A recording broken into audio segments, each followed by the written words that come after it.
j'étais étudiant, j'avais pas du tout d'argent et j'ai vu monter doucement Fotolia de 50 € par jour, 500 € par jour, 5000 €. Avec ma femme, à l'époque, on se disait, bon, dès qu'on arrive à 1000 € par jour, on s'offre un resto étoilé. Et on est passé de 1000 € par jour qui arrivait de manière totalement automatique. Tout était automatisé. Les gens mettaient leur carte de crédit, recevaient des crédits Fotolia. À plusieurs reprises aussi, je t'ai entendu dire que tu étais très produit dans ta façon de voir les choses et de créer des produits, créer des boîtes. Qu'est-ce que tu penses des fondateurs, tu vois, qui sont pas très produits de base parce que, je sais pas, ils viennent pas de là ou juste ils ont pas envie de prendre cette position et qu'ils lancent des produits tech, des softs? Moi, je pense qu'une idée, c'est 3 choses. Une idée d'entreprise, c'est une problématique ou une opportunité que tu as identifiée. C'est une solution, souvent software, que tu vas apporter pour pouvoir répondre à cette opportunité ou résoudre ce problème. Et une go-to-market stratégie sur comment tu vas amener ce problème, comment tu vas l'amener vers des clients. Une petite anecdote assez sympa, c'est que nous aussi, au début d'eFounders, on avait besoin d'argent et on a rencontré pas mal de VC. Et il faut se rendre compte, et c'est assez dingue de se dire ça, qu'en 2011, personne ne croyait au SaaS.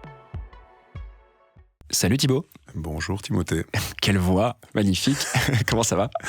Écoute, en pleine forme. Un peu fatigué, en vérité un petit peu fatigué. Ouais, tu viens de me faire un aveu que visiblement c'était pas la meilleure matinée pour enregistrer. Petit dîner avec mes fondateurs de Folk hier soir qui a un peu arrosé, un peu trop arrosé. Bon, écoute, on va essayer de pas être trop agressif sur cet enregistrement. Heureusement qu'on l'a préparé un petit peu. Et surtout toi. Ouais, surtout moi, paraît-il. Thibaut, comme je l'ai dit en intro, bon, je sais pas comment te qualifier, mais t'es principalement, et c'est ce qu'on va évoquer aujourd'hui, le cofondateur d'Exa.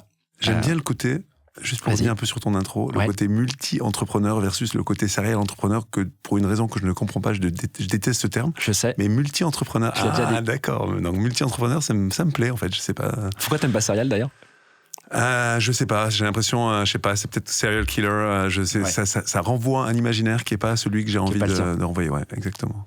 Trop cool. En tout cas, moi j'ai une petite annonce à faire là-dessus, c'est que, et je te l'ai dit déjà en off, quand j'ai lancé ce podcast il y a 3 ans, j'avais une ambition qui était surtout de parler de produits avec des équipes produits. Dans ma tête, dans un coin de ma tête, j'ai toujours eu envie de faire venir d'autres personnes pour en parler, pour voir pourquoi il y a tant de différences dans la définition de ce métier, dans la manière de le faire dans les startups. Et puis très vite, je me suis dit, mais j'aimerais trop avoir des gens qui entreprennent, qui le font en multi et pas en serial, et qui créent des produits sans avoir été PM. Et donc j'avais une liste, une liste d'invités rêvés dans ma tête, dont tu faisais partie. Donc écoute, c'est vraiment un honneur de t'avoir ce matin. J'arrête les groupies ici, mais trop content de pouvoir en parler. Alors tu m'avais dit que j'étais dans ton top 3, ouais, top 3 précis, exactement. Et je t'avais demandé du coup qui étaient les 2 autres. Ouais, et tu veux que je les dise? Tu te rappelles ce que tu avais répondu? Ouais, exactement. Ouais, exactement. J'avais parlé de Jean, de Kima, que j'ai reçu, et du dernier qui s'appelle Antoine Martin, qui est le fondateur de Zenly, qui pour l'instant qui est trop occupé, je pense, pour pouvoir venir avec Amo, sa nouvelle aventure, mais un jour peut-être. Écoute, il n'est pas plus occupé que n'importe qui. Tu crois? À toi de le convaitre, quoi. Pas plus que nous. On est tous très occupés. Tu vas peut-être m'aider. Bon, Thibaut, donc j'ai parlé beaucoup de ce que tu as fait en intro. Je pense que ce que je peux ajouter comme élément de contexte avant qu'on démarre, on va parler effectivement beaucoup d'Exa aujourd'hui, c'est que toi, tu as lancé ta première boîte quand tu étais étudiant, Fotolia. Je crois que c'est en 2004 que tu lances Fotolia. Exactement, ouais. À l'époque, tu es en Allemagne, t'étudies, tu lances ça. D'ailleurs, c'est ma première boîte que je vends à Adobe. Ouais. T'as mentionné deuxième, je crois, dans l'intro. Ouais, il me semble que tu avais lancé une première boîte, non, qui s'appelle Ziloc, c'est pas ça? Ouais, alors ça, c'était lancé après Fotolia. Je savais pas, tu vois, je savais pas. Il me semble que sur ton LinkedIn, ça apparaît avant. Écoute, je l'ai mis dans le mauvais. Je me suis fait avoir. Non, Ziloc, je crois que ça a été créé en 2008 et Fotolia en 2004. Donc Fotolia, c'était une banque d'images contributives, tu le définis comme ça? Et exactement. L'idée, c'était le renouveau du web, le web 2.0, le web collaboratif. Et l'idée, c'était d'aller en frontal avec des banques d'images qui existaient, qui étaient auxquelles des photographes professionnels contribuaient, et de faire ça de manière collaborative en permettant à n'importe quel particulier, c'était un peu la naissance de la photographie numérique, et l'idée, c'était de permettre à n'importe quel particulier de déposer ses bonnes photos sur le site, et du coup de créer une banque d'images collaborative. Ça, c'était le pitch de départ, c'était le rêve. Et en vérité, ça s'est passé comme ça. C'est-à-dire qu'au bout de 2-3 ans, on a eu 10 millions d'images qui sont venues par des centaines de milliers de photographes, et on a pu aller rivaliser avec les grandes banques d'images qui étaient là, installées depuis 20 ans, Getty Images, Corbis, grâce à un site en ligne complètement automatique. Sur une boîte que tu n'as quasiment pas financée par de l'externe, hormis 2 petites levées de fonds de, je crois, 400 000 € au total. Ouais, exactement. Il y a eu 2 business angels, Oleg Cheltsov et Patrick Chassani, qui sont rentrés tout au début de l'aventure, qui ont été assez importants pour la suite. Mais la boîte a été rentable très, très, très rapidement. Quelque chose que je n'ai jamais vu depuis, par ailleurs. Ouais. Et je crois que tu as dit je crois que c'est sur une émission que tu disais que le chiffre d'affaires en pic de Fotolia était de l'ordre de 500 000 euros par jour en CA. Je l'ai vu monter, c'était assez extraordinaire. Moi, j'étais étudiant, je n'avais pas du tout d'argent et j'ai vu monter doucement Fotolia de 50 euros par jour, 500 euros par jour, 5 000 euros. Avec ma femme, à l'époque, on se disait, bon, dès qu'on arrive à 1 000 euros par jour, on s'offre un resto étoilé. Et on est passé de 1 000 euros par jour qui arrivait de manière totalement automatique. Tout était automatisé. Les gens mettaient leur carte de crédit, recevaient des crédits Fotolia, ils achetaient des photos avec ces crédits. Et évidemment, il y avait une équipe. Et derrière, ça fonctionnait vraiment de manière automatique. Et à la fin, en pic, sur la fin de Fotolia, c'était 500 000 euros de chiffre d'affaires qui couvrait. Le premier jour, je me rappelle, on avait payé toute l'équipe. Et le deuxième jour, on avait payé les coûts serveurs. Et le reste, c'était cherry on the cake. Donc une aventure extraordinaire. Incroyable. Extraordinaire. J'ai vraiment beaucoup de chance. Tu revends Fotolia beaucoup plus tard. C'est 2014 la date 10 ans après. 10 ans C'est après. le temps qu'il faut en moyenne pour commencer à imaginer vendre une boîte et capturer toute sa valeur. Et tu avais déjà monté du coup eFounders en 2011. Ouais, exactement. Ouais. Est-ce que tu peux nous rappeler, et je te ferai plus de choses que tu fais 10 fois par jour après, ce que c'est qu'eFounders, c'est Exa, pour la petite différence maintenant, même si je l'ai dit un petit peu en intro, je pense que... Alors déjà peut-être raconter, donc Fotolia, je fais ça pendant 4-5 ans en tant que CEO de la boîte. J'ai vraiment plein d'idées. À l'époque, en fait, quand tu devais créer une boîte, tu devais aussi créer tous les outils, coder tous les outils dont tu avais besoin pour créer ta boîte, tes outils de facturation, tes outils d'analytique, tes outils de réponse aux tickets, tes outils de réponse aux appels téléphoniques. Et j'avais du coup plein d'idées. Et moi, ce que j'aime bien, c'est lancer des boîtes. Et du coup, je commençais un peu à m'ennuyer sur Fotolia, alors que ça cartonnait. J'ai passé la casquette à un de mes business angels au Lake, qui est devenu CEO de la boîte. Et moi, je me suis dit, je vais lancer toutes ces idées que j'ai. Et j'ai rencontré à ce moment-là Quentin Nickmans, mon associé.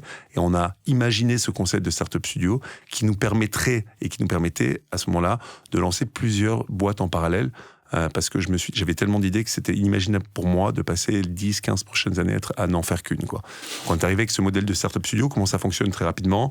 On vient avec des idées, on s'associe avec un couple d'entrepreneurs, généralement un fondateur, une fondatrice tech et une fondatrice business, et on va travailler avec eux pendant 12 à 18 mois, et ainsi qu'avec une core team, c'est-à-dire une équipe mutualisée, pour transformer une idée en une boîte complètement indépendante. Ça veut dire quoi? Ça veut dire un début de produit, un début de traction, un début d'équipe qui va rendre la boîte complètement indépendante du studio et qui va permettre une levée de fonds par des investisseurs externes, qui va permettre à la boîte d'être autonome financièrement, donc de sortir du studio. Ouais, on a fait ça pendant 10 ans à travers eFounders.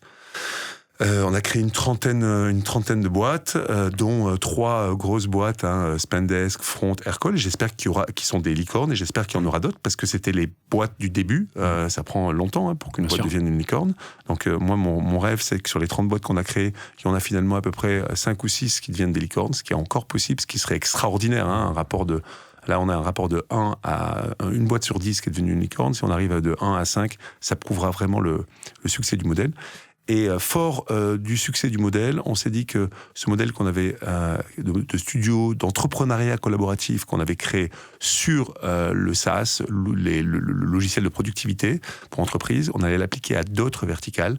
C'est comme ça qu'on est venu avec Exa. Exa, c'est quoi? C'est un startup studio avec différentes verticales. eFounders reste historiquement la verticale SaaS productivité. Future of Work. Future of Work.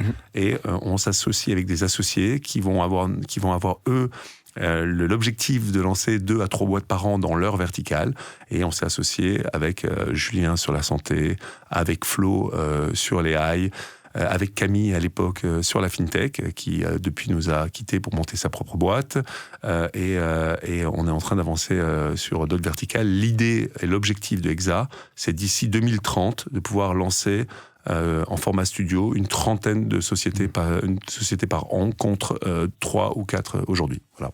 Là, vous êtes allé très vite parce qu'on vous connaît pour eFounders, et pendant longtemps le modèle a été sur ce que tu disais, les produits Future of Work. Ouais. Avec, je crois, un chiffre à peu près constant en termes de nombre de boîtes lancées par an.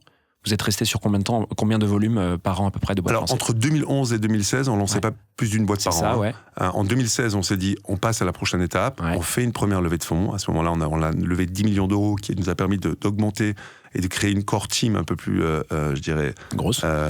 Grosse. Importante. Et à ce moment-là, on est passé de 1 à 3 ou 4 boîtes créées par an. Et 5 ans après, on a réalisé que, en fait, on ne pouvait pas, sur ce modèle tel qu'il existait, aller plus loin.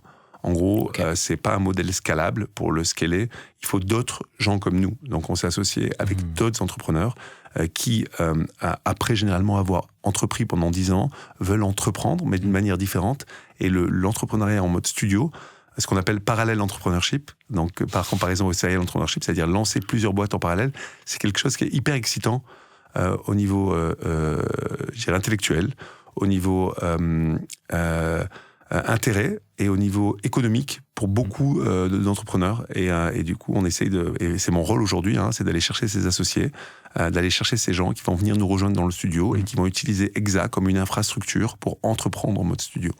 Comment vous choisissez les verticales? Parce qu'aujourd'hui, tu en as cité quelques-unes. Donc, il y a AI, santé, qui est quand même quelque chose qui sort un peu de ce que vous faisiez initialement. Exactement. Web3 de mémoire. Web3. Fintech, c'est dedans. Exactement. Qu'est-ce qui manque? Il me manque quelque chose. Future Work toujours. Voilà, on est en train. Alors maintenant, on ne parle même plus de vertical. Ça veut dire qu'on est allé encore une étape plus loin. On a envie que ce soit des associés qui nous rejoignent et qui viennent lancer des boîtes avec nous sous le format studio, en mode entrepreneuriat collaboratif, dans les verticales.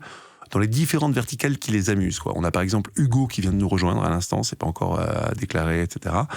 Et lui, il y a 3 choses qui l'intéressent, c'est la cybersécurité, l'open source et les DevTools.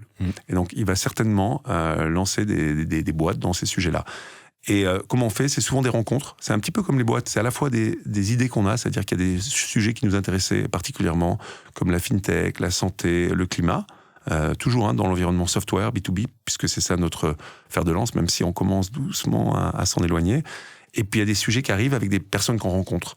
C'est-à-dire que demain, je pourrais avoir quelqu'un qui est hyper intéressé par tout ce qui est spatial computing, le Apple Vision Pro, et qui me dit, écoute, il y a plein de choses à créer.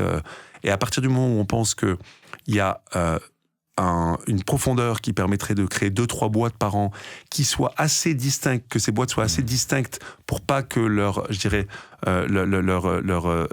se recouvre, alors on se dit go, on part pour un studio. Et l'entrepreneur qui nous rejoint, lui, elle, a la capacité de faire ça pendant 2, 3 ans, 4 ans, puis finalement, si ça l'embête ou si elle a envie de faire autre chose, de partir ailleurs, quoi.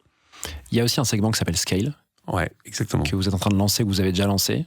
Alors, j'ai pas toutes les actus, je bosse pas pour Exa, mais je me suis renseigné un peu, je sais pas où t'en es là-dessus. T'es quand même très très très très bien renseigné, je trouve, pour quelqu'un qui bosse pas pour Exa. Comment vous opérez ça? Écoute, Scale, c'est l'idée d'appliquer le principe de fonctionnement du studio, c'est-à-dire d'interagir dans une boîte en mettant les mains dans le cambouis sur le produit, sur les sales, sur la manière dont ça fonctionne, sur la GTM, etc. Mais plus tard, c'est-à-dire que normalement, historiquement, on crée des boîtes from scratch avec nos propres idées. Et une fois, avec YouSign, une boîte qui était dans la signature électronique, on est arrivé 4 ans après et on a interagi, on a travaillé avec les fondateurs pour repenser la boîte, pour pouvoir améliorer le produit, pour pouvoir repenser l'acquisition. Et ça a super bien fonctionné. On a fait passer cette boîte de YouSign de 3 millions d'ARR, si je me rappelle bien, en 2016-2017, à peu près 25-30 millions d'ARR cette année. Donc ça a bien fonctionné. On s'est dit, écoute, si ça fonctionne bien, pourquoi pas en faire une activité à part entière. Donc il y a Augustin qui nous a rejoint pour créer une nouvelle verticale qui est pas pour le coup une verticale built, mais une verticale, je dirais, une nouvelle activité qui est Scale, où on va identifier des targets, c'est-à-dire qu'on rencontre plein de boîtes et on essaie de trouver des boîtes dans lesquelles on peut intervenir pour changer la donne. C'est des boîtes qui sont pas, je dirais, en distress, à proprement parler. C'est pas des boîtes qui vont pas bien. C'est des boîtes dont la croissance est un peu molle, la croissance est linéaire, dans lesquelles on va rentrer, qui font déjà quelques millions d'euros de chiffre d'affaires, et dans lesquelles on va rentrer pour changer la donne et retrouver une croissance exponentielle.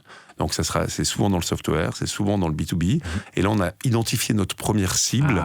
J'allais poser la question. On a identifié notre première cible il y a quelques mois, et on devrait faire le deal, c'est-à-dire racheter l'entreprise totalement dans ce cas-là, pour pouvoir justement apporter tout ce qu'on sait faire, tout le savoir-faire et le réseau Exa. Et ça devrait se passer là sur l'été, notre première boîte. Et l'idée, pareil, dans le studio Scale, c'est de faire aussi 2-3 opérations de ce genre par an. Ça nous permet de diversifier un peu nos activités. On a une activité très built, historiquement, qui est très particulière, très unique, et qui fait ce qu'est Exa ou ce qu'était eFounders. Ça, on va continuer à le faire parce que c'est ce qui nous rend unique. Et par ailleurs, il faut qu'on aille aussi davantage vers tout ce qui est investissement. Donc on décale un peu le curseur en apportant plus de ressources humaines, des ressources financières. Et Scale, c'est un petit peu moins de ressources humaines et un peu plus de ressources financières. On réfléchit aussi à d'autres sujets comme l'accélération, l'investissement, peut-être un mix entre accélération et investissement. On a envie de faire d'autres choses. On a envie d'aller sur tous les sujets de l'entrepreneuriat, du build à l'investissement. Donc, tu vas nous parler du savoir-faire juste après. De toute façon, t'inquiète pas, je vais pas te rater. Pour finir sur cette partie Exa et la manière dont c'est organisé,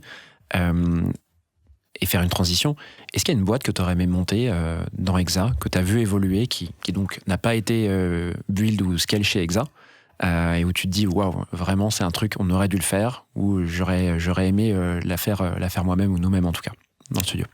Alors, le principe d'Exa, c'est que, et c'est la puissance du studio, c'est que toutes les boîtes que j'ai envie de faire, je les fais à travers Exa. Donc, finalement, ça m'a permis de lancer toutes les idées que j'avais.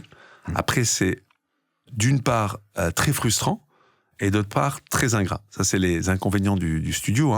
C'est frustrant dans le sens où, évidemment, quand vous partagez, quand vous vous associez avec des entrepreneurs, ils s'approprient l'idée, c'est le principe, et en s'appropriant l'idée, ils la déforment, en tout cas par rapport à l'image que vous en aviez, et ils l'amènent autre part, pas exactement là où vous voudriez, donc c'est très frustrant. Et c'est ingrat dans le sens où, évidemment, c'est eux. Nous, on est là pendant les 12-18 premiers mois, mais une boîte, ça vit pendant 5, 10, 15 ans. Et du coup, on n'est que le début de l'aventure. Et on parle plus jamais de nous. Nous, on a l'impression d'avoir apporté beaucoup. Et finalement, en vérité, c'est les entrepreneurs qui ont cravaché pendant des années, qui, normal, ont créé énormément de valeur, qui le méritent, quoi. Donc, non, je dirais que toutes les boîtes que j'ai voulu. Par contre, il y a des choses qui se sont faites. Il y a des boîtes qu'on aurait voulu lancer. En gros, on aurait dû lancer toutes les boîtes dont on a eu l'idée. Il y a des boîtes des boîtes dont on a eu l'idée, qu'on n'a pas lancé pour une raison ou pour une autre, parce qu'une nouvelle idée est arrivée, parce qu'on n'a pas trouvé les founders dans les temps, etc. Par exemple, la signature électronique. En 2012, on voulait lancer un sujet autour de la signature électronique. Il s'avère que la personne avec qui on s'était associé pour ça, Mathilde Collin, a finalement rejoint un projet qui existait déjà dans le studio qui s'appelait Front. Du coup, elle est partie sur ce projet. Le projet signature électronique est un petit peu est devenu moins important. On l'a laissé de côté et finalement 4 ans après, c'était un sujet tellement important qu'on l'a rattrapé en s'associant avec les fondateurs de YouSign. Bon, tu veux pas répondre à ma question. Il y a pas de boîte que tu aurais aimé. Donc je comprends que non, mais moi, vous avez monté ce que vous vouliez, mais il y a pas de. Mais pas du tout. Enfin, oui, il y a. Alors, on n'a pas. Si tu veux la vraie réponse à la question, on n'a pas encore créé chez Exa la boîte que j'aurais aimé avoir créée. Moi, ce qui m'excite dans le SaaS, c'est le SaaS, je dirais, qui soit utilisé, de productivité utilisée en masse, c'est-à-dire Slack ou Notion. Et il s'avère qu'on n'a pas ni créé ni Slack, ni Notion, et je suis hyper frustré qu'on ne soit pas encore arrivé à faire ça, en tout cas pas à ce niveau-là. Ça pourrait arriver, mais oui, non, j'aurais adoré, surtout qu'on était... Slack, on avait vu venir, on sentait les choses, on aurait dû y aller. Et Notion, on a essayé à Slide. Alors, on les a pas copiés, c'est-à-dire qu'on a lancé à peu près en même temps qu'eux. Enfin, on a lancé en 2016. Eux existaient en 2013, mais étaient vraiment invisibles à ce moment-là. Et nous, on a lancé un produit en 2016 qui aurait pu devenir, je pense, Notion s'il n'y avait pas eu Notion. C'est pas tout le temps dans l'histoire du software qu'il y a des équipes si fortes qui exécutent si bien, et quand on est en face de ces équipes, c'est toujours très très compliqué. Donc Slide a dû prendre, alors Slide fonctionne super bien encore, mais a pris d'autres chemins, et on s'est écarté de ce qu'a fait Notion, qui était la raison pour laquelle moi j'avais lancé Slide, j'avais voulu lancer Slide à l'époque, quoi. Mais t'as investi dans Notion assez tôt. Voilà, mais par ailleurs j'ai compensé en investissant dans Notion à ce moment-là, justement. Il y a un propos qui m'a marqué, c'était je crois un épisode que j'ai écouté il y a longtemps de toi, où tu disais un truc qui était hyper intéressant, c'est de dire qu'en gros, un bon produit qui doit être mis dans les mains des utilisateurs, ça prend quelques années. Je crois que tu parlais de 2-3 ans à l'époque. Pour qu'un produit devienne vraiment, tu vois, mature, l'expérience soit bonne, et qu'il apporte vraiment de la valeur, il fallait quelques années. A contrario, tu vois, dans l'écosystème, on pousse beaucoup le truc il faut être scrappy, il faut lancer le plus vite possible en suivant un process type MVP, sortir une version quasi dégueulasse et tu vois, et faire montrer ses premiers signes de traction avec ça. Comment tu vois les choses quand je te dis ça? Il y a peut-être 2 oppositions un peu vulgarisées, tu vois. Alors, c'est pas antagoniste pour moi. Il faut du temps pour créer un très bon produit. Après, il faut très rapidement mettre le produit dans les mains des utilisateurs, justement pour pouvoir itérer et prendre les bonnes décisions pour créer justement ce produit sur longueur. Donc ça prend du temps, c'est-à-dire qu'il faut être patient. Pour créer un très bon produit dans un environnement où les logiciels sont beaucoup plus matures qu'à l'époque, il faut 2, 3, 4, 5 ans. Et ça a été le cas de Figma, ça a été le cas de Notion, c'est le cas de Folk. Ça prend du temps quand on va face à des gros logiciels comme Salesforce pour arriver à dégager un petit peu de valeur. Et ça, il faut en être conscient. Et c'est pour ça que je pense que quand on crée des logiciels de la productivité, on se doit de lever de l'argent parce qu'on doit payer 10, 15, 20 développeurs, une équipe d'ingénieurs pendant 20 ans. Et ça coûte de l'argent, ça coûte quelques millions d'euros. Donc moi, ça me surprend pas que pour lancer des logiciels, il faille lever de l'argent. Ça, c'est une chose. Et par ailleurs, moi, je pense qu'il faut mettre très rapidement le produit dans les mains des utilisateurs, mais pas trop rapidement non plus. C'est-à-dire qu'il y a des gens qui ont mal interprété, pour moi, le lean développement, en imaginant qu'il faille très rapidement mettre un produit dans les utilisateurs, avoir leur feedback et itérer. Non, moi, je pense que si tu mets dans les mains des utilisateurs un produit qui ne dégage pas un minimum d'intérêt, un minimum de valeur, le retour que tu vas avoir des utilisateurs ne va pas être pertinent. Donc, il faut faire des hypothèses, pour moi. C'est-à-dire faire des hypothèses. C'est-à-dire, tu interroges des gens et tu comprends leurs problématiques. Je ne parle jamais de la solution que tu vas apporter. La solution, c'est ton métier, c'est toi qui l'as construit. Cette solution, tu prends 3, 4, 5 mois pour l'amener à tes utilisateurs. Okay. À partir du moment où tu penses que ça dégage un minimum de valeur, tu mets dans les mains des utilisateurs et là, tu vas interagir avec eux pour pouvoir itérer sur ton produit. Mais il ne s'agit pas en quelques semaines, mettre... moi, je ne crois pas du tout. C'est ce que j'appelle un peu... je ne me rappelle plus comment j'appelle ça, mais l'allégorie du marteau, où je ne pense pas que tu gagnes de la valeur à faire tester, à parler de ta solution à tes utilisateurs, ou même à les faire tester sur un mauvais produit, sur un mauvais prototype, ou sur un mauvais Figma, tu vois, un mauvais wireframe. Donc je pense qu'il faut quand même travailler, avoir de l'intuition, faire des hypothèses et travailler peut-être en chambre pendant 7-8 mois avant de mettre tes utilisateurs sur un premier produit. Il faut au préalable avoir parlé à beaucoup de monde quand même, s'être forgé une conviction, la culture sur l'écosystème, ou en tout cas le problème que tu essaies de résoudre. Quoi. Saisir le problème. Ouais. Parler à tes utilisateurs pour comprendre le problème. Alors oui, parfois tu as besoin... Si ce problème, tu le rencontres toi-même, tu parles à moins d'utilisateurs et tu peux te baser, moi je pense qu'on peut se baser sur sa propre intuition. Okay. Si c'est un problème que tu connais beaucoup moins, il s'agit effectivement de comprendre ce problème et d'aller interagir avec pas mal d'utilisateurs. Tu as à plusieurs reprises aussi, je t'ai entendu dire que tu étais très produit dans ta façon de voir les choses et de créer des produits, créer des boîtes. Alors, c'est très subjectif en soi, dire que quelqu'un est produit, sales, etc. Mais on perçoit quand même, tu vois, des boîtes qui sont... des fondateurs de boîtes qui sont quand même plus tournés sales ou plus product. On appelle ça, tu vois, des product-driven ou sales-driven founders. Qu'est-ce que... Toi qui investis pas mal d'ailleurs, et donc tu dois rencontrer, j'imagine, peut-être indirectement ou directement, je sais pas comment tu t'organises, plein d'entrepreneurs. Qu'est-ce que tu penses des fondateurs, tu vois, qui sont pas très produits de base parce que, je sais pas, ils viennent pas de là ou juste ils ont pas envie de prendre cette position et qui lancent des produits tech, des softs? Écoute, soit tes produits et tu vas, je dirais, je trouve que ça va très bien quand les fondateurs sont produits et qu'ils ont une boîte très product, parce qu'ils vont pouvoir faire le boulot eux-mêmes. Mais sinon, par ailleurs, quand il te manque une compétence, tu peux aussi t'associer ou la recruter. Moi, ce que je vois surtout aujourd'hui, c'est qu'il y a beaucoup de gens qui veulent faire du PLG. Il y a beaucoup de gens qui rêvent de créer des boîtes produits, un peu malgré tout. C'est-à-dire qu'en vérité, quand tu lances une boîte, tu sais pas vraiment quel type de profil, quel type d'utilisateur ça va amener. Et finalement, il y a quand même beaucoup de SaaS qui sont plutôt sales-driven, où il va falloir monter une équipe de sales, où il va falloir coordonner une équipe de sales. Et ça, il y a des gens qui n'ont pas envie de faire, quoi, tu vois. Et moi non plus, j'ai pas envie de le faire. Donc j'ai tout le temps essayé d'aller davantage vers des produits qui me semblaient être des produits qui pouvaient tourner tout seuls, un peu comme j'ai rencontré avec Photolia, mais qui sont des produits en fait qui sont plutôt des exceptions. La plupart du temps, en vérité, tu découvres que c'est sales-driven et du coup, pour revenir sur la question, les fondateurs qui ont cet ADN-là vont gagner la partie. C'est-à-dire que la plupart du temps, en vérité, le produit n'est pas aussi central qu'on le croit. Alors c'est pas le cas pour moi, les produits qui me font rêver et les produits que j'ai toujours voulu lancer, comme je citais Slack et Notion, qui sont pas des produits exa. Ça, c'est des produits dans lesquels le produit fait la différence. Mais il s'avère que moi, c'est ce que je voulais faire avec Front, c'est ce que je voulais faire avec Aircall. Et on a découvert, chemin faisant, que finalement, ce qui a fait vraiment la différence sur ces boîtes-là, c'est la capacité à vendre. Distribution. Et la distribution. Et heureusement que nos fondateurs avaient ces qualités produits, mais qu'ils n'avaient pas que ça. Ouais. Sinon, on s'en serait pas sorti, quoi. Tu penses qu'on peut pas faire de produits aujourd'hui qui se distribuent seuls, comme tu as pu faire avec Fotolia à l'époque ?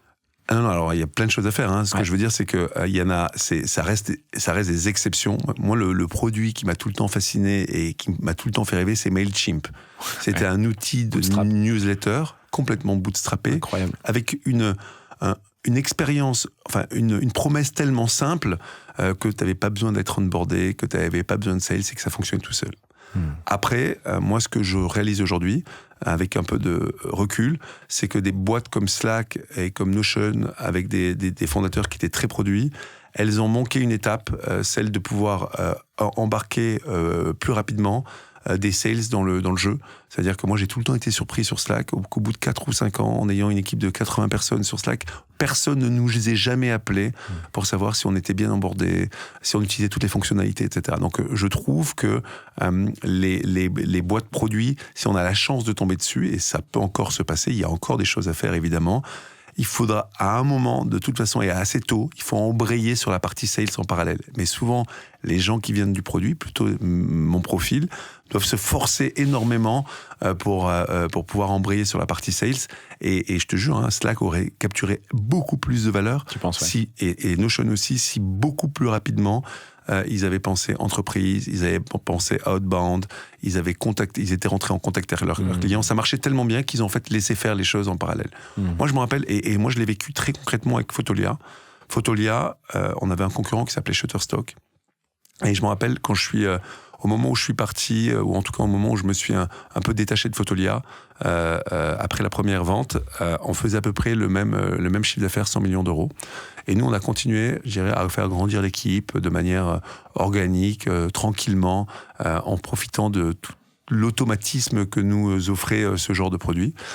Et par ailleurs, Shutterstock, qui était une société américaine, a appliqué un peu la mode américaine, c'est-à-dire qu'ils ont commencé à prendre un bureau dans l'Empire State Building et à recruter une centaine de sales pour faire à la fois tout ce qui était outbound, mais aussi pour tout ce qui était inside sales, c'est-à-dire upsell des clients existants.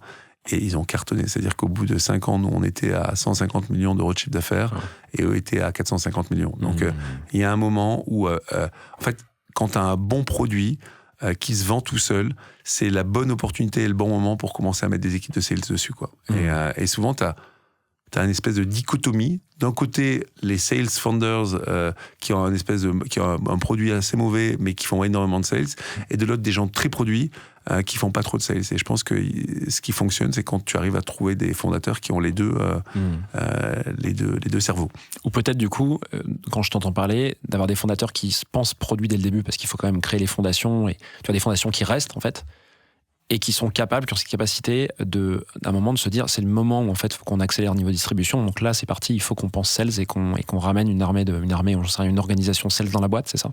Dès que en fait, effectivement, au départ, tu crées un produit, t'itères, etc., jusqu'à que tu aies ton product market fit, qui parfois n'arrive jamais, malheureusement, et qui peut prendre du temps à arriver. C'est-à-dire que c'est pas grave si ton product market fit prend 2, 3, 4 ans. Il s'agit de se financer, à proprement parler, pour y arriver.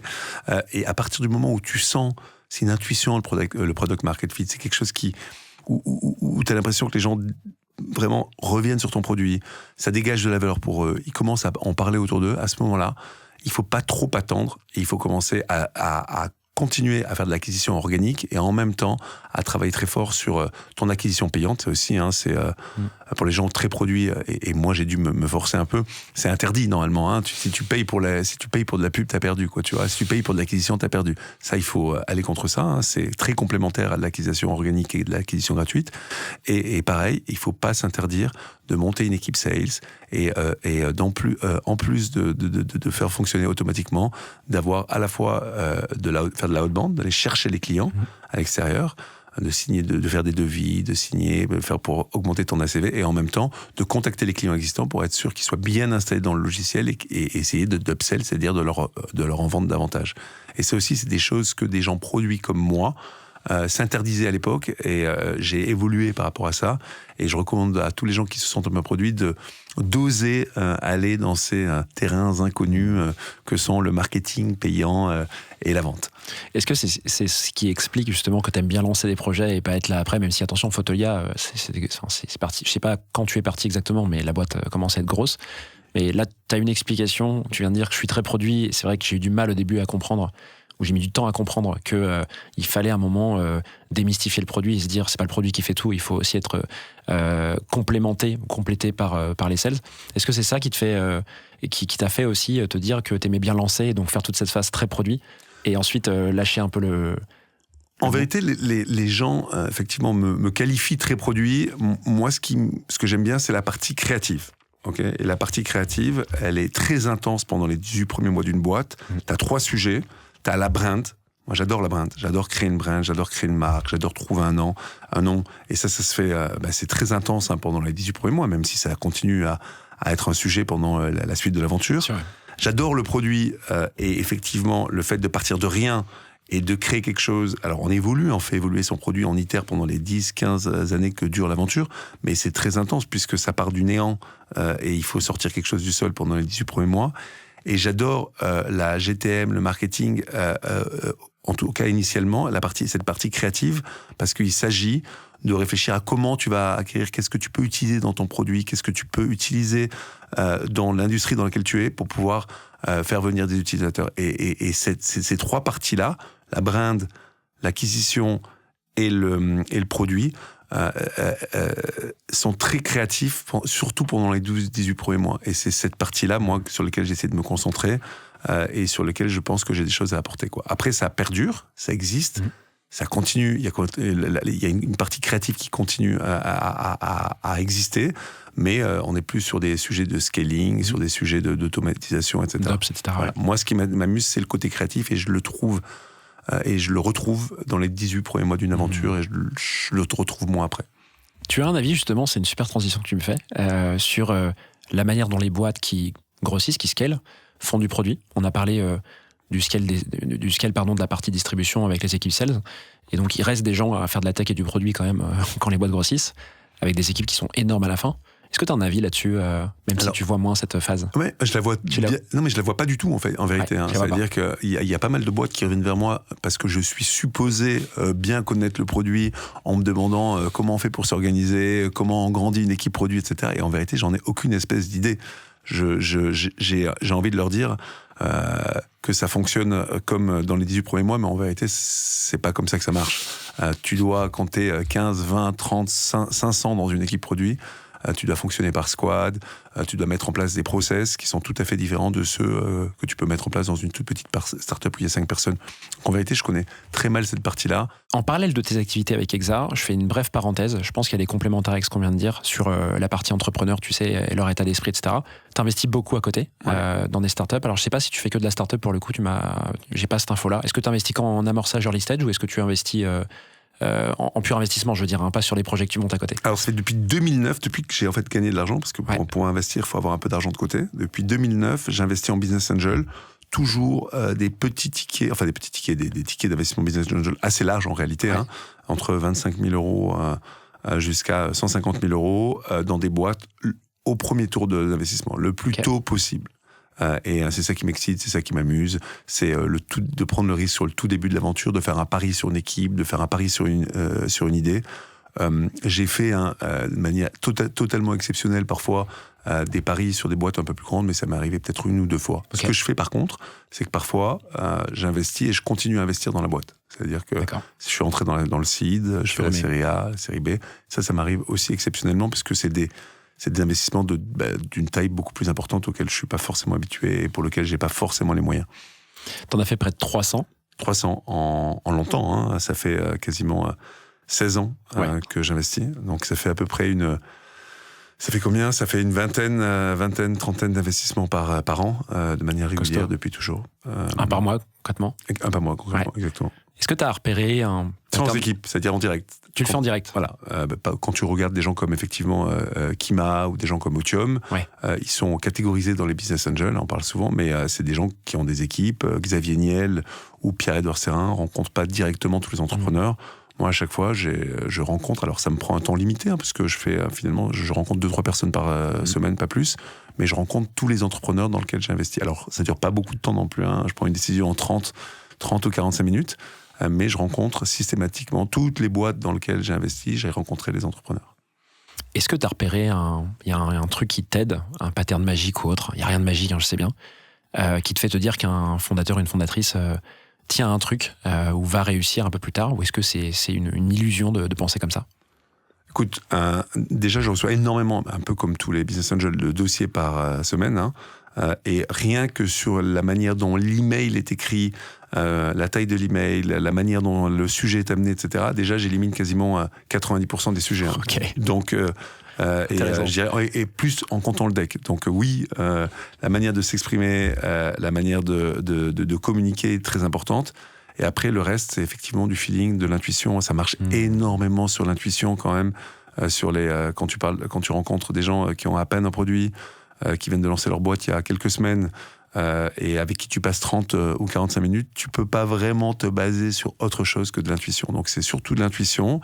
Et souvent, tu sais, moi j'ai plein d'idées, et souvent c'est des sujets je reste pas mal dans ma sphère, alors même si j'ai fait à peu près tout en investissement, la grosse partie de mes investissements, c'est dans les sujets que je connais. D'ailleurs, je recommande à tout le monde qui veut s'improviser business angel de commencer par sa sphère de compétences, puis d'ouvrir doucement. Et au final, c'est pas mal des sujets que je connais, c'est-à-dire ou des choses auxquelles j'ai déjà pensé. Et donc, je peux avoir une discussion et en fait, je parle avec un entrepreneur, j'attends pas qu'il me récite son deck, etc. C'est vraiment une discussion de 30 ou 40 minutes, comprendre où il veut aller, ce qu'il veut faire. Moi, j'aime bien quand il y a une vision bold, vraiment une vision à très high level, et une première étape très concrète. C'est ce que j'essaie d'encourager aussi chez Exa, de savoir où tu veux aller pour être sûr d'investir dans des projets qui sont très ambitieux et qui aient beaucoup d'impact, et en même temps qu'il y ait une première étape très concrète qui soit finalement la première étape du fameux master plan à la Elon Musk. Mais c'est quelque chose d'important, et ça, je mesure. Il y a un framework que j'aime bien, que j'ai entendu chez First Capital. Eux, ils parlent de exécution, vision, ambition. Et j'ai réalisé, alors c'est un framework que tu peux poser a posteriori, mais en analysant a posteriori, c'est ça que j'ai essayé de mesurer un petit peu pendant les 30-45 minutes par rapport aux entrepreneurs que je rencontre. C'est leur capacité à leur ambition, de vouloir faire quelque chose de gros, d'impactful. Moi, je me cache pas, j'ai envie d'investir dans des boîtes qui vont devenir très très grandes. Donc ça se mesure, ça se sent à travers les lignes. La vision, c'est-à-dire quelqu'un qui t'amène, quelqu'un qui peut t'amener très loin, et quelqu'un qui te fait rêver sur ce qui prend vraiment de la hauteur sur le projet qu'il a envie de faire. Et le côté exécution, c'est ce dont je parlais, c'est cette première étape, c'est en fait cette capacité à imaginer comment ça va se passer et à t'expliquer très concrètement ce que les personnes ont déjà fait. Moi, ce que je déteste, par exemple, c'est les gens qui attendent de lever de l'argent pour commencer le projet. Le projet, quand tu lèves de l'argent, il doit être déjà là. Il t'attend pas, il attend pas les investisseurs. Il doit exister, que tu trouves de l'argent en septembre ou que tu trouves de l'argent en décembre. Il doit continuer à exister. Donc ça, déjà, c'est un no-go total. Pour moi, il doit y avoir une bribe de produits, il doit y avoir une bribe de choses à tester. Les entrepreneurs que je rencontre, ils doivent être en train de faire, quoi. Et ça, c'est très, très, très important. T'as beaucoup de gens qui te contactent et qui sont pas à ce stade-là? Il y a je dirais la moitié des gens qui ont fait un PowerPoint, qui ont parfois une idée, mais qui attendent pour lancer le projet de le dérisquer en levant de l'argent. Ce qui était tout à fait possible jusqu'il y a encore 2 ans. C'était extrêmement facile de lever de l'argent. Maintenant, ça l'est beaucoup moins. Vraiment beaucoup moins. C'est 10 fois plus dur de lever en 2024 que ça l'était en 2021. Pour autant, quand on regarde un peu les chiffres, les volumes, l'argent levé au global n'est pas beaucoup moins élevé. Mais il est concentré sur un nombre de projets tout à fait limité, et notamment, je dirais que l'AI prend 80% du budget. Donc, tu me fais les meilleures transitions, là. J'allais te poser une question là-dessus. Parlons-en temps rapidement avant de rentrer sur la façon dont vous faites du produit chez Exa, et j'ai pas oublié qu'on irait là-dessus. Donc l'AI, vous avez une verticale chez Exa sur ce sujet. Ouais. J'imagine que toi, tu t'y intéresses de près. J'ai entendu dire, je sais plus où, qu'il y a eu un peu un effet waouh quand ces technos ont commencé à être démocratisés, même si ça fait déjà longtemps hein, que les agents existent. Quels usages tu vois, toi? Quels usages t'intéressent de l'AI sur peut-être les produits que vous voulez lancer ou ce qui t'intéresse de manière plus large? Alors pour moi, personne n'a vu arriver l'AI. Hein. C'est arrivé en septembre 2022, je crois, la sortie de ChatGPT. Ça se frétillait depuis 6 mois, mais tous les gens qui travaillaient dans les labos d'AI depuis 10 ans, il y avait une petite équipe qui travaillait sur les LLM, qui était l'équipe qu'on regardait pas vraiment, etc. Et il s'avère qu'on a passé un cap, qu'on a passé une masse critique au niveau du traitement CPU, de la capacité à appliquer les algorithmes de LLM sur des grosses bases de données, des grosses masses de données, qui a fait que les gens ont été sur le cul. C'est-à-dire qu'il y a pour moi aucune comparaison entre ce qu'il y avait entre ChatGPT 1 et ChatGPT 3. Ça a été le jour et la nuit. Donc, en fait, tout le monde a été surpris. Et moi, effectivement, ça a été une claque. Hein. C'est-à-dire que la première fois que j'ai utilisé ChatGPT, qui était encore pas vraiment au niveau à l'époque, j'ai été hyper impressionné. C'est la plus belle chose, la chose la plus surprenante au niveau technologique que j'ai jamais vue. Et j'en reste là. Et je pense que du coup, ça va changer la donne de manière extrême sur beaucoup de choses dans le monde de manière générale. Et sur le produit et le développement software en particulier. Nous, ce qu'on fait aujourd'hui, on essaie de comprendre quels sont les invariants. C'est-à-dire, qu'est-ce qu'on peut développer aujourd'hui? C'est-à-dire qu'aujourd'hui, au tout départ, on s'est lancé à développer des choses et on a vu qu'au bout de 3 mois, c'était déjà périmé parce que la nouvelle version de ChatGPT permettait de faire ce qu'on avait imaginé. On avait lancé, j'ai même acheté un nom de domaine qui s'appelait report.io. Okay. L'idée, c'était de pouvoir récupérer un CSV, de pouvoir l'analyser, un CSV, de la data, et de pouvoir t'analyser ta data. Aujourd'hui, c'est natif, tu uploads un CSV dans ChatGPT. Il te sort des graphiques. Et il te sort ton graphique, il peut t'exploiter la data, te dire ce que tu dois remarquer particulièrement cette data, etc. Donc, on a vu qu'il ne fallait pas approcher les choses comme ça. Il faut réfléchir aux invariants. Qu'est-ce qui va se passer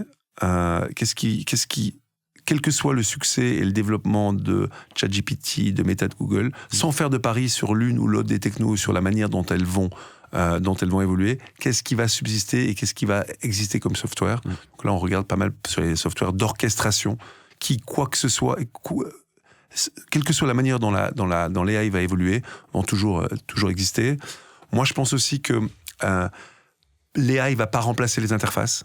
C'est-à-dire que le chat GPT, le chat, c'est une interface très pauvre et que il va exister des interfaces, il va rester des interfaces parce que c'est beaucoup plus facile, par exemple, de retoucher une image avec une souris, avec un logiciel de type Figma ou Photoshop que de le faire avec un chat, et que du coup, ça va rester.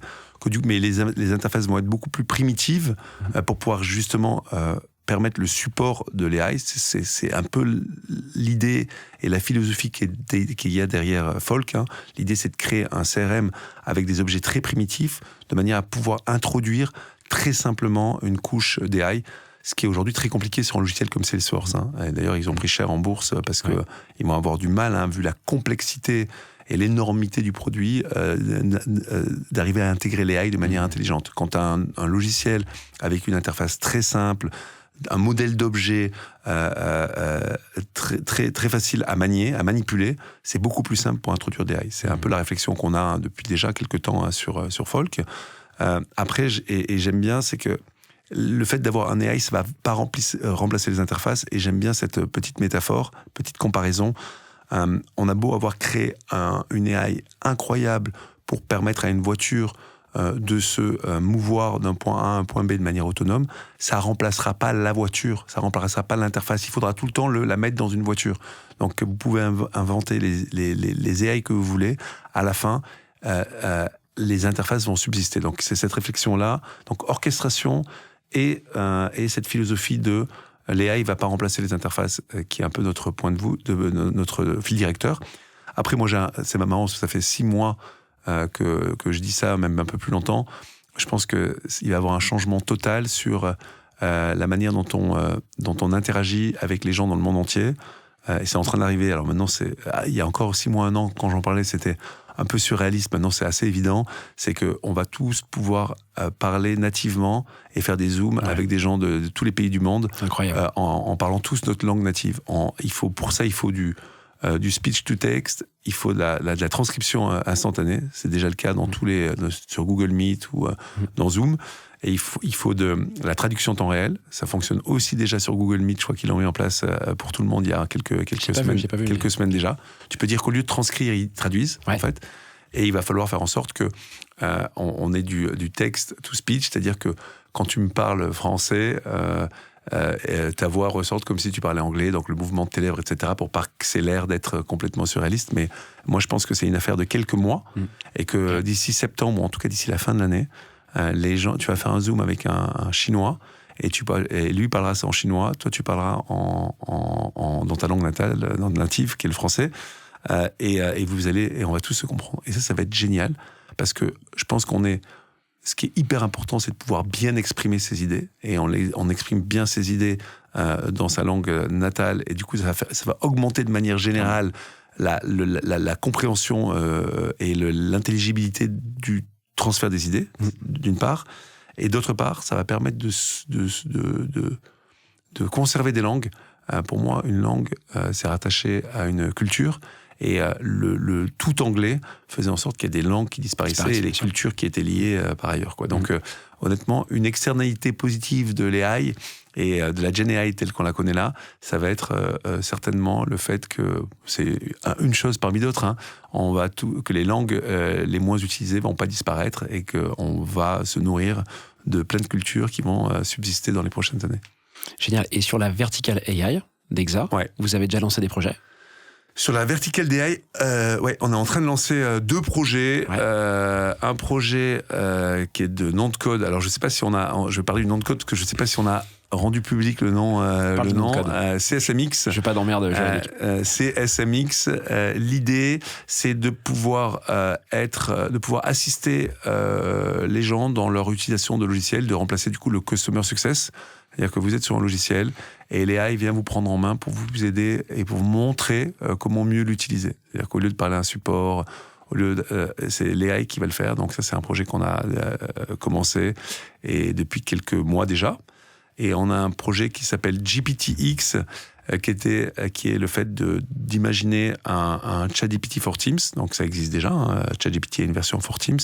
Mais on va plus loin et on se rend complètement agnostique du LLM. Et voilà. Donc ça, c'est 2 projets sur lesquels on avance. Et puis il y a d'autres choses qui arrivent. Teasing. Et du coup, le speech to text a du sens pour CSMX, par exemple, si demain on imagine que la boîte vend à des clients un peu partout dans le monde.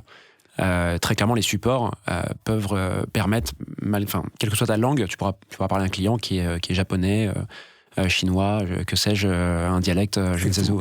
Le support, on l'a vu avec les cours en bourse de toutes les sociétés qui font du support, c'est le premier sujet qui va être affecté de manière, je dirais, profonde par tout ce qui est Gen AI, ça c'est sûr, quoi. On voit beaucoup de boîtes se monter là-dessus. En ce moment. Il y a beaucoup de boîtes et d'applicatifs qui se montent là-dessus. Et beaucoup de boîtes qui vont disparaître, justement. Mais carrément. C'est le sujet le plus évident dans lequel on a tout le temps essayé de faire de l'AI, on a tout le temps voulu automatiser parce que ça prend un temps humain énorme et que pour une fois, depuis 2 ans, il y a une vraie techno qui est arrivée qui permet vraiment de changer la donne, quoi.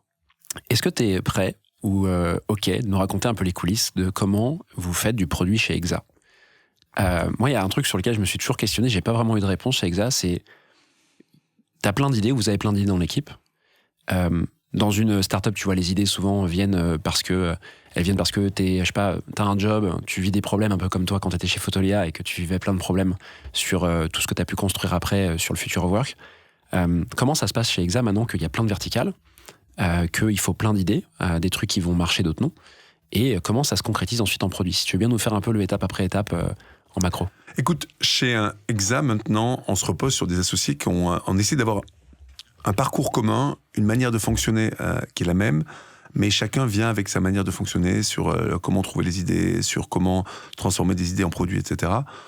Donc je vais te parler un peu peut-être de comment ça se passait chez eFounders, et je vais te parler aussi, et je vais commencer par ça, sur quel système on a mis en place. Donc nous, déjà, pour qu'une idée existe et qu'une idée arrive, il faut qu'elle soit validée. Et pour qu'une idée soit validée, on a fait un petit comité où tu dois présenter une note qui va définir. Moi, je pense qu'une idée, c'est 3 choses. Hein. Une idée d'entreprise, c'est une problématique ou une opportunité que tu as identifiée. Okay, c'est une solution, souvent software que tu vas apporter pour pouvoir répondre à cette opportunité ou résoudre ce problème, et une go-to-market stratégie sur comment tu vas amener ce problème, comment tu vas l'amener vers des clients. Parfois, tu as l'opportunité et la solution. Par exemple, moi, je sais comment on pourrait réinventer Salesforce, mais j'ai aucune idée, vu la place que prend Salesforce, sur comment adresser le marché. Donc, c'est hyper important d'avoir ces 3 choses. Et nous, on le transcrit en, généralement, une note Notion qui définit l'opportunité et la go-to-market stratégie, et un wireframe. Okay, et j'essaye d'imposer qu'on ait ça, pour pas qu'on parte sur des pseudo-idées. Un wireframe qui va définir les 15 écrans qui vont matérialiser la solution. Parce que parfois, on a l'impression d'avoir une solution à un problème dans sa tête, mais quand on essaie de la dessiner, comme souvent, on se rend compte qu'il n'y a rien, en fait, que c'est juste de la fumée. Donc, en vérité, nous, on commence tout le temps avec une note très claire qui définit la problématique, l'opportunité et la manière dont on va l'amener sur le marché, et des wireframes. Et souvent, j'essaie d'être le gardien du temple pour qu'on ne commence pas à pitcher les idées à des entrepreneurs qui viennent nous voir sans avoir ça. Alors que c'est tentant. Parfois, on a une petite idée qu'on a eue la semaine d'avant, on a commencé à un peu itérer dessus dans sa tête, etc. Puis il y a des gens, on rencontre tout le temps les entrepreneurs, donc on commence à faire passer l'idée. Puis finalement, l'entrepreneur arrive sur une idée qui est pas assez scopée. Du coup, on repart sur une phase itérative de brainstorming qui dure 1 mois, 2 mois, 3 mois. Et en fait, on se remet exactement dans la situation organique de création d'une boîte qui est justement ce sur quoi on se bat. Et la problématique qu'on résout, c'est d'aller plus vite, de se mettre directement le pied à l'étrier et de commencer directement à construire le produit. Si on repart sur une phase itérative de brainstorming, ça fonctionne pas. Donc je dirais que aujourd'hui, moi, mon taf, c'est de moins être impliqué dans les produits. Et ça me manque très très très fort. Et c'est pour ça, par ailleurs, on en reparlera, que je fais des petites choses à côté pour pouvoir compenser pour pallier ce gros manque. Mais mon rôle aujourd'hui, c'est de m'associer, de trouver les bons partenaires, de trouver les bonnes personnes qui vont être capables d'arriver avec des idées de boîte, ce qui n'est pas toujours évident, hein, et de convaincre des fondateurs de partir sur ces idées, ce qui n'est non plus pas si facile, mais qui a été notre job, hein, pendant 12 ans, et de faire en sorte qu'ils respectent un minimum. Et ça non plus, c'est vraiment pas facile. La contrainte, et notamment cette contrainte de ne jamais commencer un projet sans avoir une idée scopée, et ne jamais commencer non plus sans avoir identifié les cofondateurs. Le danger, et ce qu'on fait pas mal de startup studios qui n'existent plus aujourd'hui, c'est de commencer à faire des produits alors que les cofondateurs n'étaient pas là. Une entreprise, c'est pas un produit, c'est d'abord et avant tout une équipe. Donc, il y avait pas mal de startup studios qui, avec des grosses teams, avec pas mal de développeurs, etc., ont construit des MVP. Au bout de 9 mois, ils se rendent compte qu'il y a un des MVP qu'ils ont construit qui marche plutôt bien, qui a de l'attraction. Et à ce moment-là, ils cherchent à constituer une équipe. C'est trop tard. Les vrais entrepreneurs, ils veulent être là au temps zéro, à l'inception, au moment où ça se crée. Donc, il y a 2 choses que j'essaie de faire, qu'on scope les idées avant de les pitcher aux entrepreneurs, et qu'on ne commence pas un projet avant d'avoir un fondateur tech et un fondateur tech ou un fondateur business qui soit onboardé sur le projet. Donc vous avez ce doc et ces wireframes avant que les équipes débarquent sur l'idée, sur le projet. Exactement. Donc en fait, l'idée, elle est juste matérialisée. On est encore au stade de l'idée. Mais vous avez, il n'y a personne avant ça, en fait. Donc les idées viennent de vous, en fait. Les idées viennent de nous. Front et Aircall, par exemple, quand on a pitché à Olivier, quand on a pitché à Mathilde les idées, on avait un wireframe qui décrivait le produit. Honnêtement, quand on regarde les wireframes de l'époque, et ça ressemble très très très très très fort à ceux auxquels ressemble le projet aujourd'hui, quoi. Donc évidemment, les projets évoluent, les projets se différencient, mais en substance, ils restent la plupart du temps les mêmes, quoi. Est-ce qu'ils sont publics, ces wireframes et ces petites pages de l'époque? Oui, bien sûr. On avait préparé un livre pour les 10 ans de Defenders énorme en rassemblant tout. Et finalement, on a fait énormément de boulot et on n'a pas fait le dernier mot qui nous restait pour pouvoir le publier. Mais on a tout ça quelque part. Il faudra qu'on le rende public. Ouais, si tu l'as, moi, je suis chaud. Je vais les mettre en description d'épisode. Je te partagerai. Ouais, c'est excellent. Tu demanderas, je sais pas qui, parce que Sarah est plus là. Bref, Sarah est plus là, elle est en congé maternité. Elle nous manque beaucoup. Mais je te les enverrai. Ça marche. Au niveau du produit, moi je fais en sorte aussi, il y a des choses auxquelles je crois. Alors on ne croit pas tous aux mêmes choses, hein, mais par exemple, je pense l'importance des wireframes. C'est-à-dire que dès qu'on a une idée, dès qu'on veut avancer sur une nouvelle feature, etc., de repartir sur des wireframes et de faire en sorte de repartir sur des wireframes low fidelity plutôt que sur du high fidelity. Avec comment ça s'appelle, Figma. Aujourd'hui, on a notre comment on appelle ça, notre design, système. Ouais, notre design système établi. Il est tentant à chaque fois d'utiliser le design system pour pouvoir penser l'évolution du produit. Et ça, par exemple, j'essaie un peu de me battre contre. Pourquoi ? Parce que ça ne fait intervenir que les designers. Et on est beaucoup trop loin, et il y a que le designer qui peut manipuler le design system. Alors que quand on repart au wireframe, ça peut permettre aux gens du business, aux gens du produit, aux gens du design, aux développeurs de collaborer ensemble. Et donc, par exemple, je me bats pour le fait qu'on utilise encore des wireframes low fidelity et qu'on revienne tout le temps à ça. Je me bats aussi pour qu'on suive tout le temps un process qui est demander l'avis des utilisateurs, se confronter à leurs problèmes, ne pas leur montrer les solutions, développer des wireframes, faire une hypothèse sur le produit, la développer, puis après tester, plutôt que de faire des allers-retours sur des Figma. C'est très tentant, hein, et honnêtement, moi, c'est quelque chose auquel je ne crois pas du tout. C'est vous pensez à une feature, vous en faites un Figma, puis vous allez montrer la feature à des utilisateurs. C'est impossible que vous ayez un avis, un retour des utilisateurs qui ait du sens. Il va au pire dire c'est pas ça dont j'ai besoin, et au mieux vous dire ah oui, ça ressemble à ce que j'ai aimé, mais sauf qu'il pourra pas le tester, quoi. T'as pas un feedback qui t'aide à avancer non, t'as pas. Pour parler de mon marteau, c'est vraiment, et je pense que c'est très important, et il n'y a pas beaucoup de choses que j'ai envie de. Chez Exa, on a vocation, pendant les 9 premiers mois d'accompagnement, de faire avec, et pendant les 9 mois qui suivent, de transmettre un ADN. Et sur le produit, l'ADN le plus fort que j'ai envie de transmettre, c'est cette notion de mettez dans les mains des utilisateurs un vrai produit et pas un prototype parce que vous n'allez pas avoir les bons retours. Et je parle souvent de cette histoire de marteau. Donc si vous voyez quelqu'un en train de taper un clou avec une pierre, vous avez avoir l'idée de lui faire un marteau. Si vous lui faites un dessin de marteau et que vous lui montrez, ça va pas l'aider. Il va pas comprendre. Si vous commencez à lui mettre un espèce de manche en bois avec une pierre bien attachée et que vous lui donnez le marteau, il va commencer à taper. Il va vous dire le manche est pas assez long, la pierre trop lourde, etc. Et vous allez vraiment avoir des retours utilisateurs. Donc il faut vraiment arriver avec une première version du produit pour pouvoir avoir des retours pertinents. Ça c'est ton play. C'est mon credo. Ouais, exactement. C'est ce auquel je crois. Donc là on a les étapes. Tu nous as dit. L'idée, elle est matérialisée comme ça. Vous avez l'équipe qui débarque. L'équipe débarque un peu je sais pas quel est le mot, mais en off, en coulisses chez Exa. Qu'est-ce qu'elle fait, cette équipe, jusqu'à ce qu'elle sorte avec une boîte en fait qui existe, avec un vrai nom et pas un nom X, etc. Qu'est-ce qui se passe dans ce laps de temps ? Elle continue à faire ce que vous faisiez, c'est-à-dire voir beaucoup de monde, commencer à coder, etc. Ou est-ce que ça se fait plus tard ? Comment ? Voilà. Donc, tu veux dire quand les entrepreneurs... Une fois que vous avez recruté l'équipe, tu disais ? Donc, on s'associe. Donc, qu'est-ce qui se passe ? Donc, on a une idée. Ok, on a validé une idée. Là, on rencontre énormément d'entrepreneurs à qui on va pitcher l'idée. Ouais. S'il y a un entrepreneur qui accroche sur l'idée et que nous, on accroche sur l'entrepreneur, alors on décide de partir avec cette personne. Ouais. Et là, on met directement les mains dans le cambouis. Donc, si c'est un Tech Founders, on va commencer à coder coder le produit. Et là, pendant 12 mois, on a 3 choses à faire. Développer le produit, arriver à une première version un peu plus évoluée qu'un MVP du produit, avoir une première traction, c'est-à-dire mettre en place une brinde, un nom, une stratégie d'acquisition pour pouvoir mettre le produit dans les mains d'une dizaine, vingtaine d'équipes. C'est souvent comme ça que ça fonctionne.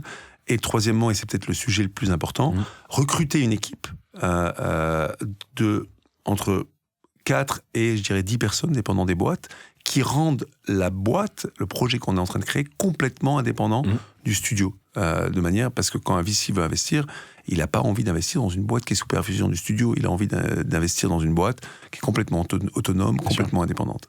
Et donc pendant ces 12 mois, c'est ce qu'on fait au jour le jour. On est ultra, nous, la core team, impliqués, c'est-à-dire qu'on est hyper hands-on sur les sujets com, sur les sujets product, sur les sujets design. On met les mains dans le cambouis et on est là comme des cofondateurs. C'est pas des officers, c'est pas des conseils. C'est vraiment, moi, pendant les 10 premières années d'eFounders, je me suis occupé de tous les wireframes. J'ai fait toutes les réunions product, toutes les réunions, tous les product committee du vendredi, tous les GTM committee du mardi, tous les kick-off du lundi. On est vraiment des membres et des cofondateurs du projet, quoi. Alors, on est là pendant 12-18 mois, donc moins longtemps que les vrais cofondateurs du projet, mais on est là comme une équipe, c'est-à-dire qu'on est là, maintenant on est 15, on est 20.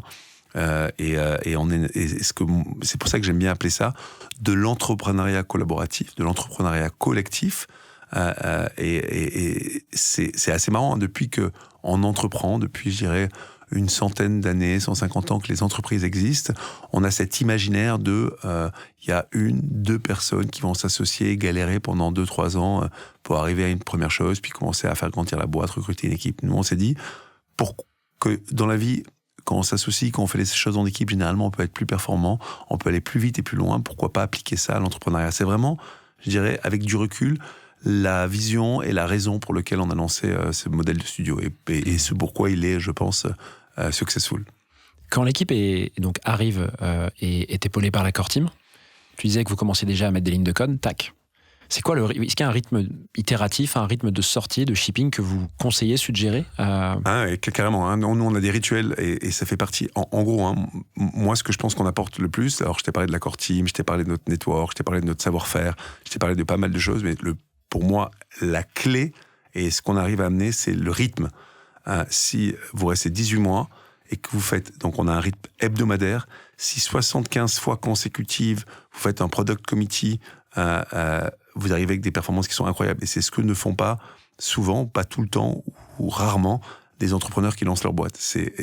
T'as du rythme en un moment, puis après t'as moins de rythme, etc. Nous, on s'impose un rythme hebdomadaire avec des rituels qui sont très clairs.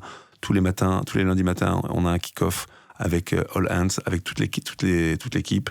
Le mardi après-midi, on a un point GTM, on fait un GTM committee, c'est-à-dire l'équivalent du product committee, mais sur la partie marketing. Et le vendredi, on a un product committee pendant 1 heure, dans lequel on regarde ce qui a été fait la semaine d'avant et ce qu'on prévoit pour la semaine d'après, en reprioritarisant.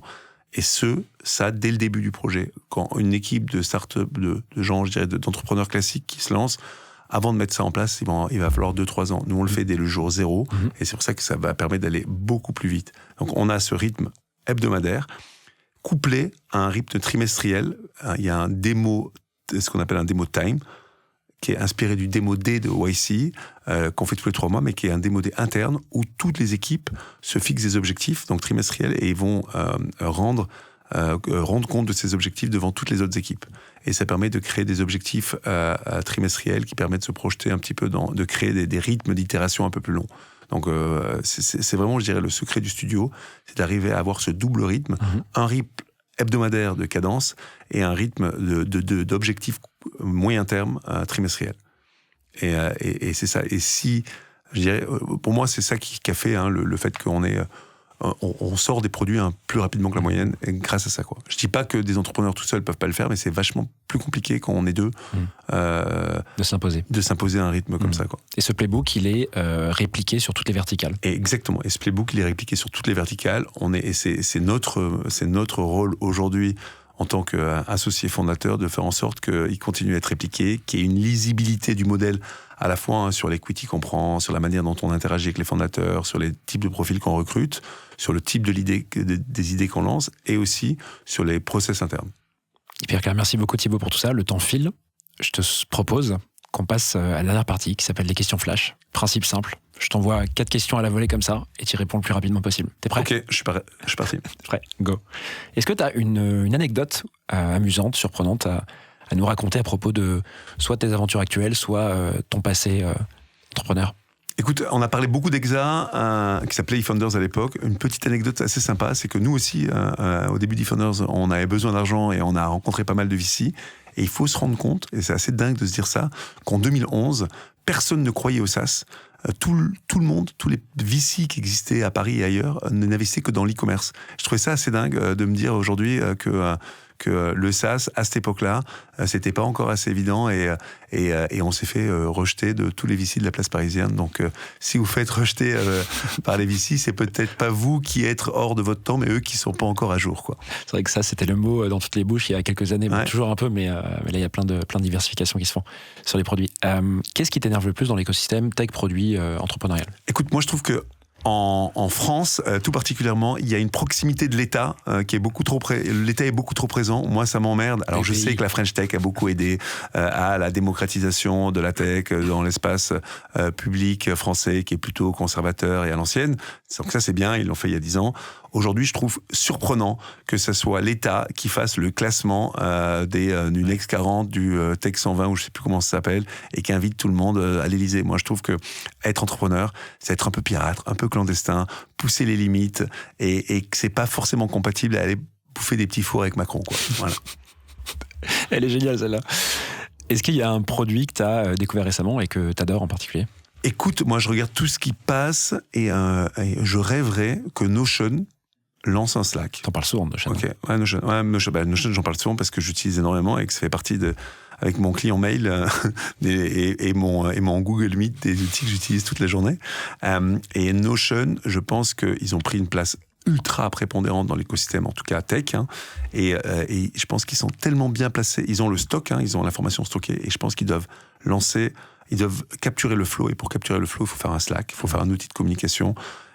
Pendant longtemps, Ivan, le CEO de Notion, n'a jamais osé aller sur les plates-bandes de Slack parce qu'il admire trop son fondateur. Aujourd'hui, que Slack a été racheté par Salesforce, honnêtement, il faut à tout prix que Notion lance son Slack. Et j'ai repéré et c'est Simo qui m'a fait la passe, un petit produit qui s'appelle Noor, N-O-O-R, Noor.to, qui est une espèce de Slack pensé comme un Notion, hyper simple à utiliser. Et voilà, je pense qu'il faut aller. Moi, je commence à l'utiliser, j'ai envie d'onboarder les équipes dessus, etc. Nice. Mais voilà, je pense que le prochain gros succès, ça sera certainement un Slack, un produit d'outils de communication qui sera un mix entre un Slack et un WhatsApp. Je mettrai le lien dans la description de l'épisode également, ça fait beaucoup de liens. Et pour finir, est-ce qu'il y a une décision dont tu es très fier, que tu as prise à nouveau, soit récemment, soit au cours de ta carrière d'entrepreneur? Écoute, pour revenir encore, alors j'aime bien prendre du recul sur les décisions. Il y a certainement pas mal de décisions dont je serais fier, ou beaucoup moins, et je me rendrai compte dans quelques années.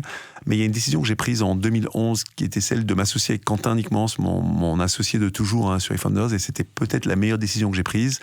À l'époque, un peu avant eFounders, j'avais commencé à faire du studio sans structure, et j'ai senti qu'il me manquait quelqu'un qui puisse m'apporter du soutien déjà, un cadre, beaucoup de choses qui me manquaient, et j'ai senti ça. Je me suis associé avec Quentin, et c'est peut-être la meilleure décision que j'ai prise parce que on a été ultra complémentaires, et le succès d'eFounders, en tout cas jusqu'à aujourd'hui, est né un peu de cette rencontre où moi j'apportais le côté un peu fougueux, le côté un peu créatif, et lui le côté un peu cadré, structuré, et les deux sont vraiment importants. Donc les pieds sur terre, la tête dans les étoiles, et à deux on arrivait à avoir ce bon compromis-là, et ce qui a fait le succès du studio. Merci beaucoup Thibaut d'être venu sur Clé de voûte aujourd'hui. C'était hyper cool de t'avoir. J'espère que l'exercice t'a plu. C'était un plaisir, Timothée. J'ai passé un très bon moment. Et qu'il n'y a pas eu trop de questions pièges. Non, pas du tout. Ça a été facile. Trop bien. Merci, je te laisse filer. À très vite. À très vite. Bye bye. Bye bye. À bientôt.